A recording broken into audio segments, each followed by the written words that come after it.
শেখ হাসিনার যে Trump card, অর্থাৎ মার্কিন প্রেসিডেন্ট ডোনাল্ড ট্রাম্পকে ব্যবহার করে বাংলাদেশের রাজনীতির যে অঙ্গন, এই অঙ্গনের যে পানি, এই পানিকে ঘোলা করে দেয়া এবং সেই ঘোলা পানিতে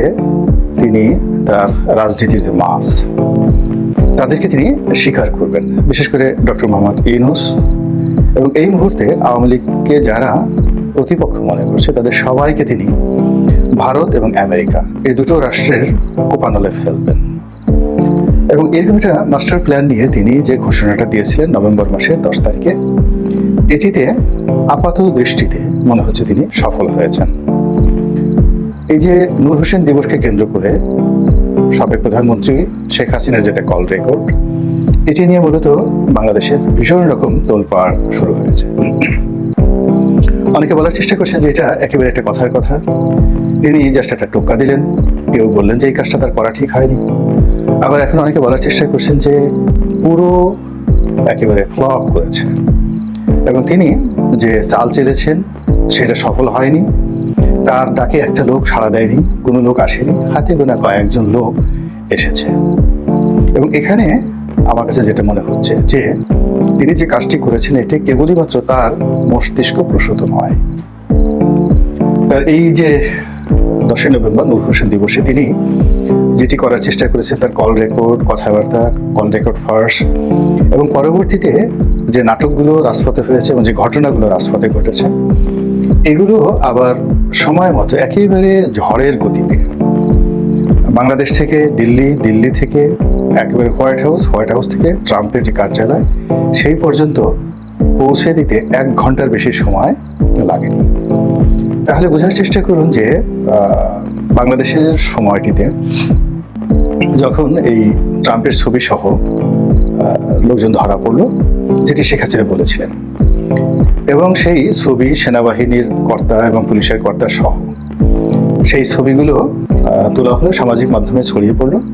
এবং এর অল্প কিছুক্ষণ পরেই এটাকে নিয়ে ভারতের সবচেয়ে নামকরা পত্রপত্রিকাগুলোতে ভীষণ রকম নেতিবাচক একটা রিপোর্ট আসলো সেনাবাহিনীর সম্পর্কে, ইউনূস সরকার সম্পর্কে, বাংলাদেশ সম্পর্কে। এবং এখানে যে বিষয়গুলো ইন্ডিয়া টুডের মতো পত্রিকা যে বিষয়গুলো সামনে আনলো, সেটি হলো যে এখানে আওয়ামী লীগের কোনো প্রসঙ্গ আসেনি। কিছু নিরপরাধ লোক, কিছু শান্তিপ্রিয় লোক যারা বাংলাদেশের নাগরিক, এবং তারা মূলত ডোনাল্ড ট্রাম্পকে খুশি করার জন্য বা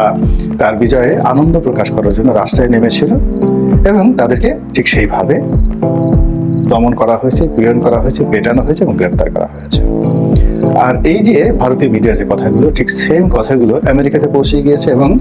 ঠিক সেই ছবিটি, যে ছবিটি সামাজিক মাধ্যমে ঘুরে বেরিয়েছিল এবং যেভাবে ছবি তোলার জন্য শেখ হাসিনা বলেছিলেন, ঠিক সেই ছবিটি আমেরিকার প্রেসিডেন্ট তার যে টুইটার অ্যাকাউন্ট, যেটাকে এখন এক্স বলা হয়, এবং এটা আমেরিকা এবং মধ্যপ্রাচ্য থেকে শুরু করে সারা দুনিয়াতে এলিট যারা আছেন তারা কিন্তু ফেসবুক ব্যবহার করেন না, সবাই টুইটার, ইদানিংকালে যেটা এক্স ব্যবহার করেন। এবং এটার মালিক এখন কিন্তু ইলন মাস্ক, এবং ইলন মাস্ক এবং ডোনাল্ড ট্রাম্প এই নির্বাচনে একে অপরের সঙ্গে বলতে গেলে কাঁধে কাঁধ মিলিয়ে, হাতে হাত মিলিয়ে তিনি যেভাবে কাজ করেছেন, তো সেই কারণে ইলন মাস্ক তার যে এই প্রতিষ্ঠান এক্সকে, অর্থাৎ সাবেক টুইটারকে ডোনাল্ড ট্রাম্পের সেবায় নিয়োজিত করেছেন। সর্বোচ্চ রিস্ক আমেরিকার সমাজে, ইউরোপ এবং আমেরিকাতে এটি এখন হয়ে যাচ্ছে। তো সেই এক্সে ডোনাল্ড ট্রাম্প যেটি করলেন, তিনি এই ছবিটিকে উদ্দেশ্য করে এবং বাংলাদেশের যে 10 তারিখের ঘটনাকে কেন্দ্র করে ঠিক ভারতীয় পত্রপত্রিকার ভাষায় হুবহু একটা তিনি সেই টুইট করলেন, এবং সেখানে তিনি বললেন যে শেখ হাসিনার অবর্তমানে বাংলাদেশে কি হচ্ছে, তো শেখ হাসিনার অবর্তমানে বাংলাদেশে কি হচ্ছে, এটা হলো প্রথম। 2 নম্বর হলো যে কিছু মানুষকে সেনাবাহিনী, আবার বলছি সেনাবাহিনী এবং পুলিশ গ্রেপ্তার করেছে। তাদের অপরাধ,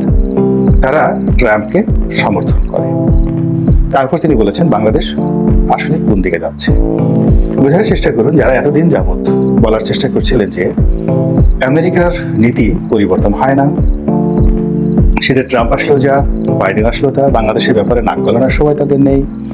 এবং কোনো অবস্থাতে ট্রাম্প এই শেখ হাসিনাকে নিয়ে, বাংলাদেশকে নিয়ে মাথা ঘামাবেন না, এবং বাংলাদেশের নাম তিনি জানেন কিনা, শেখ হাসিনার নাম তিনি জানেন কিনা, বা মানচিত্রে বাংলাদেশের যে মানচিত্রের যে জায়গাটুকু রয়েছে বিশ্ব মানচিত্রে, এটি যদি ডোনাল্ড ট্রাম্পকে বলা হয় তিনি সেটা খুঁজে বের করতে পারবেন না। কিন্তু ওনার এই যে পরপর দুটো যাকে বলা হয় টুইট,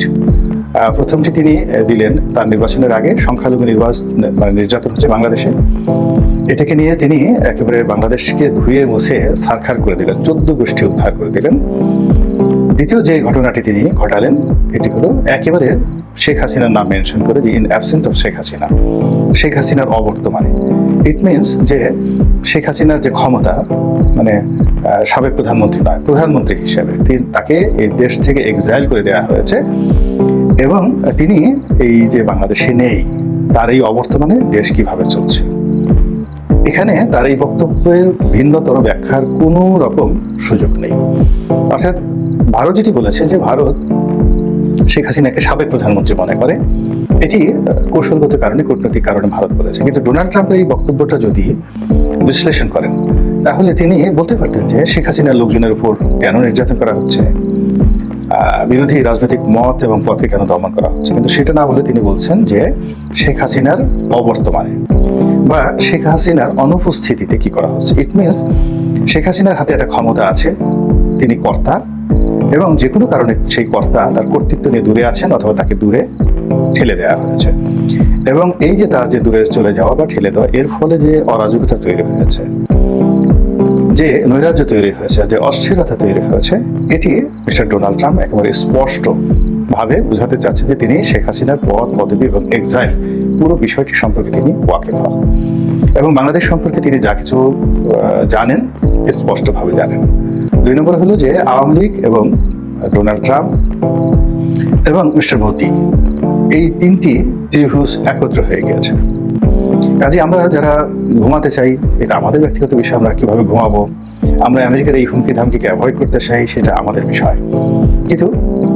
নিচে নিচে, তলে তলে বা পর্দার অন্তরালে শেখ হাসিনাকে কেন্দ্র করে আমেরিকা এবং দিল্লি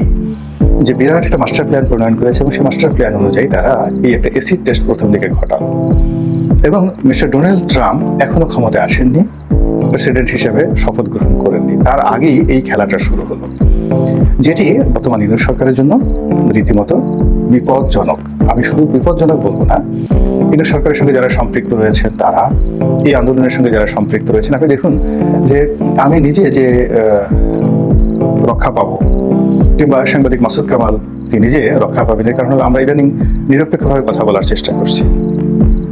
কিন্তু আওয়ামী লীগ সরকার আসলে আমাদেরকে ছাড় দেবে না। প্রথমে বলবে ওই যে মাসুদ কামাল যে শেখ হাসিনাকে মাল বলেছিলেন, বা আমি যে শেখ হাসিনার বিরুদ্ধে লেখা লিখেছি, তাকে টিটকারি করেছি, তার শাসনামলের সমালোচনা করেছি, ওইগুলো অতীতের কর্মকাণ্ডগুলো সামনে এনে আমাদেরকেও কিন্তু অপদস্থ করা হবে। আমরা যে এখন নিরপেক্ষভাবে কথা বলছি বা এই সময়টাতে ঝুঁকি নিচ্ছি, কয়েকজনই তো, এই বাংলাদেশে আমি আছি, দেশের বাইরে মুফাসসিল ইসলাম আছেন, উনি বলছেন, আর এই মাসুদ কামাল সাহেব আছেন, আর অন্যদিকে নিরপেক্ষভাবে কথা বলছেন অনেকটা প্রো বিএনপি, কিন্তু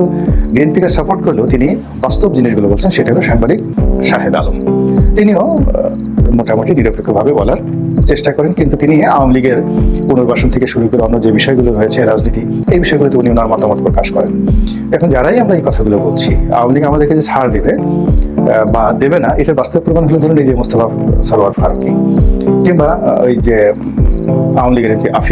আফিল উদ্দিন, আর ভাই বশির উদ্দিন যে এখন উপদেষ্টা মণ্ডলীতে তারা অন্তর্ভুক্ত হলেন,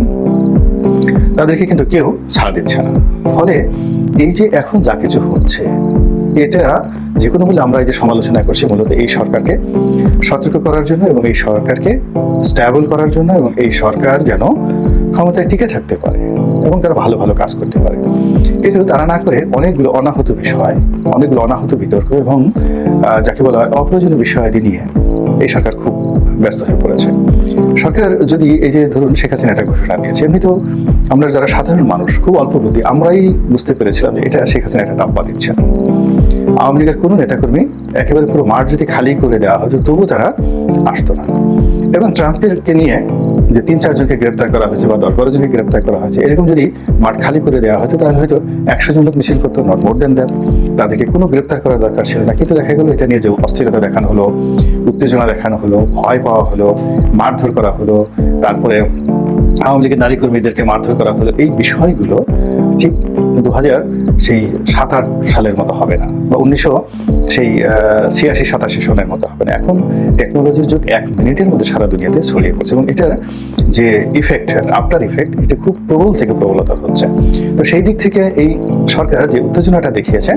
তারা এই উত্তেজনার প্রেক্ষিতে যে মিস্টার ডোনাল্ড ট্রাম্প পার্সোনালি এই জিনিসটা এত দ্রুত, যাকে বলা হয়, তিনি রেসপন্ড করবেন, এটা তারা কাউন্ট করতে পারেননি। এখন যেহেতু দেখা গেল যে মিস্টার ডোনাল্ড ট্রাম্প কাউন্ট করছেন, তো কাজেই আগামী দিনগুলোর যে আওয়ামী লীগের কৌশল,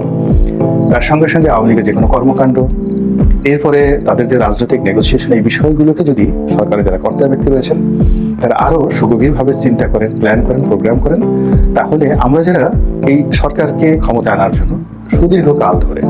আন্দোলন করছি, সংগ্রাম করছি, যার যার অবস্থান থেকে কাজ করে যাচ্ছি, আমরা কিছুটা হলেও স্বস্তি পাবো।